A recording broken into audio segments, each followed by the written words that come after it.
আপনি হিন্দুকেও জিজ্ঞাসা করেন, উনিও বলবে জমিন আল্লাহ বানিয়েছে। আল্লাহ যদি নাও বলে ভগবান বানিয়েছে।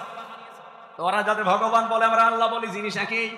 ওরা হয়তো ওই বাপ দাদার নিয়ম নীতি মেনে আসতেছে, এই জন্য সরাসরি বলতে পারে না। বানিয়েছেন যিনি, হুকুম চলবে তার, এ বিধান কার?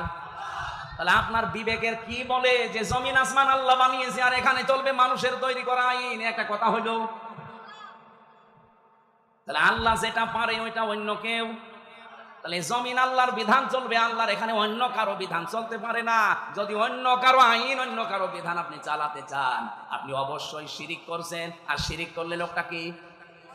এইরকম মুশরিকের কাছে আল্লাহর বিধানের কথা বললে মন পাওয়া যাবে, তার কি হবে? রাগ হবে, গা জ্বলবে, মারতে আসবে। তাহলে বাংলাদেশে এবার বলেন তো 92% মুসলমান আমরা না 92% মুশরিক? আমাদের রাগ হয় কেন? দোষ তো আপনার না, আপনি শিরিক করে ফেলছেন। জমিন আল্লাহর, আপনি নিজে বলছেন এখানে আইন চলবে আল্লাহর, অথচ আপনি এমন এক দল করেন যে দল আল্লাহর আইন বিশ্বাস করেন। তাহলে আপনার শিরিক হচ্ছে না?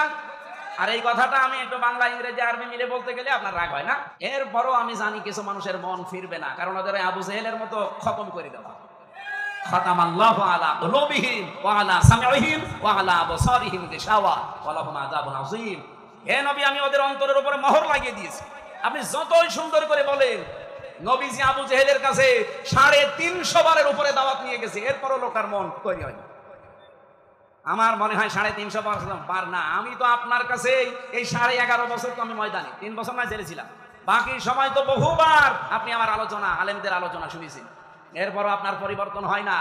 আলেমরা কি কোনোদিন বলেছে এই জমিনে আমরা আমার বাবার আইন তৈরি করতে চাই? সবারই এক কথা, সামারাইজ করে দেখবেন, সবাই বলতে চাই এই জমিনে আমরা আল্লাহর আইন চাই। এইটা শুনলে যদি কারো রাগ হয়, সে যেন বিশ্বাস করে তার দ্বারা কোনো না কোনো ভাবে শিরিক হচ্ছে, আর শিরিক হলে সে লোকটা মুশরিক, এই জন্য তার গা জ্বলে। এবার কার খারাপ লাগবে এবার আপনি নিজে মিলিয়ে নেন, আপনি কি আসলে মুসলমান না মুশরিক?